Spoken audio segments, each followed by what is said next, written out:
अस्सलाम वालेकुम friends, welcome to my YouTube channel jam and course. और आज हम जिस मेडिसिन का रिव्यू करने जा रहे हैं उसका नाम है मैक्सफ्लो। मैक्सफ्लो 0.4 mg की पोटेंसी में अवेलेबल है और ये सीसीएल फार्मा की एक प्रोडक्ट है। अगर इसके एक्टिव इंग्रेडिएंट की बात की जाए तो वह है टेम्सुलोसिन हाइड्रोक्लोराइड। टेम्सुलोसिन हाइड्रोक्लोराइड जो कि euro selective alpha 1 Adreno receptor blocker drug class of family से बिलोंग करती है, जो कि आपके ब्लैडर और प्रोस्टेट के स्मूथ मसल्स को रिलैक्स करती है, जिससे आपको यूरिन फ्लो इजीली होता है और अदर ब्लैडर या यूरिनरी कॉम्प्लिकेशंस हो जिसमें mainly specially benign prostatic hyperplasia हो तो उसके ट्रीटमेंट के लिए इसे यूज किया जाता है। अब इस ड्रग के मोड ऑफ एक्शन को डिस्कस करते हैं कि ये ड्रग अपने एक्शन को किस तरह परफॉर्म करती है, लेकिन उससे पहले जरा हम यूरिन फ्लो, यूरिनेशन और प्रोस्टेट ग्लैंड की फिजियोलॉजी को अंडरस्टैंड करते हैं। तो अब हमारी बॉडी में ये एक बैलून टाइप हॉलो ऑर्गन है जो कि लोअर एब्डोमिनल रीजन में होता है और इसी में ही हमारी यूरिन स्टोर होती है और इस स्ट्रक्चर को, इस ऑर्गन को हम ब्लैडर कहते हैं। इसके साथ ही ये एक थिन फाइब्रोमस्कुलर ट्यूब है जहां से यूरिन बाहर निकलती है और मेल्स में इजैकुलेशन ऑफ स्पर्म भी यहीं से होता है। अब यहां इन दोनों के दरमियान प्रोस्टेट ग्लैंड और टिश्यू प्रेजेंट होते हैं जो कि असल में ड्रेन आउट करवाते हैं और फैसिलिटेट करते हैं यूरिन पैसेज में फ्रॉम ब्लैडर टू यूरिथ्रा में और स्पर्म की ट्रांसपोर्ट और नरिशमेंट भी करते हैं और असल में यही प्रोस्टेट ग्लैंड यूरिन की फ्लो की रेगुलेशन भी मेंटेन कर रहे होते हैं।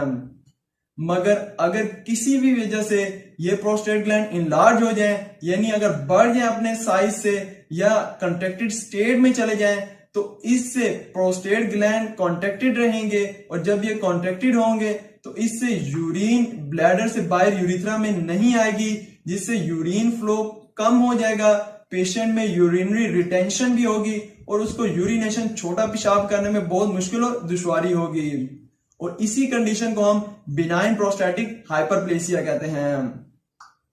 अब आपके माइंड में यह क्वेश्चन जरूर आ रहा होगा कि ये प्रोस्टेट इनलार्जमेंट या प्रोस्टेट कॉन्ट्रैक्शन क्यों और कैसे होती है। तो सपोज ये आपके प्रोस्टेट टिश्यू हैं और इन पर ये अल्फा 1A रिसेप्टर मौजूद हैं। अब यहां एक केमिकल सब्सटेंस आता है जो कि एक्ट करता है बोथ एज अ हार्मोन और एज अ न्यूरोट्रांसमीटर, जिसका नाम है नॉरएपिनेफ्रिन।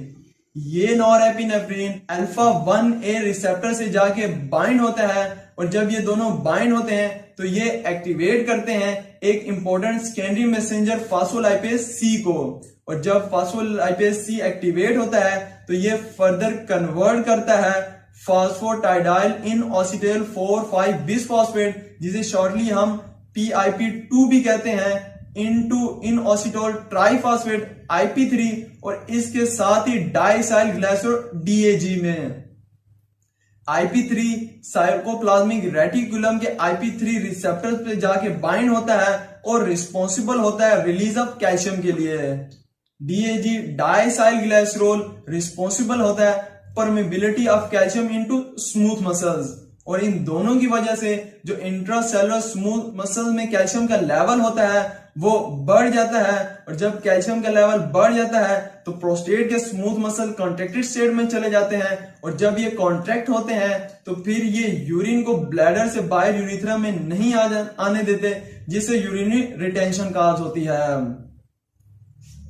मगर जब आप ये ड्रग टेम्सुलोसिन हाइड्रोक्लोराइड यूज करते हैं तो ये एक अल्फा 1A ब्लॉकर ड्रग है जो कि अल्फा 1A रिसेप्टर से जाके बाइंड करती है और इसकी एक्टिविटी को इनहिबिट करती है, जिससे फर्दर फास्फोलाइपेज सी भी एक्टिवेट नहीं होते और इससे आगे IP3 और DAG में कन्वर्जन भी नहीं होती, जिससे इंट्रासेलुलर कैल्शियम का लेवल ड्रॉप आउट हो जाता है और जब कैल्शियम लेवल ड्रॉप आउट करता है तो इससे स्मूथ मसल कंट्रैक्ट नहीं होते बल्कि रिलैक्स हो जाते हैं और जब स्मूथ मसल रिलैक्स होते हैं तो इससे यूरिन फ्लो भी इजी होता है और यूरिनरी रिटेंशन भी नहीं होती। मगर एक बात जान लें, ये टेम्सुलोसिन हाइड्रोक्लोराइड प्रोस्टेट ग्लैंड के जो एक्चुअल साइज होता है उस पर बिल्कुल भी इफेक्ट नहीं करती। अब इसके यूजेज क्लिनिकल एप्लीकेशन को डिस्कस करते हैं।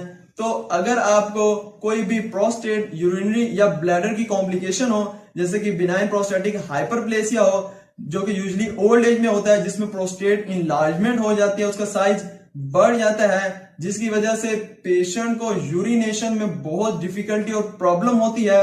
इसके साथ ही उसका जो ब्लैडर पे कंट्रोल होता है वो लॉस हो जाता है, उसको फ्रीक्वेंट यूरिनेशन होती है स्पेशली नाइट टाइम में। इसके साथ ही पेशेंट को वीक स्ट्रीम होती है, पेशाब रुक रुक के आता है, छोटे पेशाब में दर्द और जलन होती है। तो इन सब कॉम्प्लिकेशन के केस में इसे प्रिस्क्राइब किया जाता है। इसके साथ ही ये ड्रग फैसिलिटेट करती है किडनी स्टोन पैसेज में, यानी अगर आपके गुर्दे की पथरी हो और वो आगे यूरेटर में आ जाए तो उसको आगे फैसिलिटेट करने में इसे यूज किया जाता है। इसके साथ ही अगर आपको क्रोनिक नॉन बैक्टीरियल प्रोस्टेटाइटिस हो, जिसमें प्रोस्टेट ग्लैंड स्वेल उन पे सूजन आ जाती है, जिसकी वजह से इजैकुलेशन के टाइम बहुत ज्यादा पेन होता है, तो उस केस में इसे प्रिस्क्राइब किया जाता है। साथ ही अगर आपको एक्यूट यूरिनरी रिटेंशन हो, जिसकी वजह से पेशेंट को लोअर एब्डोमिनल रीजन में सीवियर पेन होता है, तो उस केस में भी इसे सेफली प्रिस्क्राइब किया जाता है। मगर इस ड्रग का यूज प्रोस्टेट कैंसर या किसी और यूरिनरी ट्रैक इन्फेक्शन में प्रिस्क्राइब नहीं करवाया जाता। अब इसकी डोजेज और एडमिनिस्ट्रेशन की बात करते हैं, तो आपने 0.4 mg टैमसोलोसिन हाइड्रोक्लोराइड दिन में एक मरतबा, और इसे यूजुअली नाइट टाइम में प्रेफर किया जाता है, और इसे इसकी जो आपने नेक्स्ट डोज लेनी है वो सेम टाइम पे लेनी है, इसे रैंडमली नहीं करना। और इसके साथ ही आपने अपना ब्लड प्रेशर जरूर चेकआउट करते रहना है। अब अगर इसके साइड इफेक्ट्स की बात की जाए तो इसके मोस्ट कॉमन साइड इफेक्ट्स में ब्लड प्रेशर का ड्रॉप होना, यूरिनेशन का ज्यादा होना, सेक्सुअल डिजायर का कम हो जाना, चेंज इन लिबिडो का होना, साथ ही हेडेक, डिजीनेस, वेटिगो और ब्लर विजन्स का होना कॉमन है। तो अगर आपको मेरी ये वीडियो अच्छी लगी हो तो मेरी इस एफर्ट को अप्रिशिएट जरूर कीजिएगा। अपना और मेरे YouTube चैनल का जरूर ख्याल रखिएगा। अल्लाह हाफिज।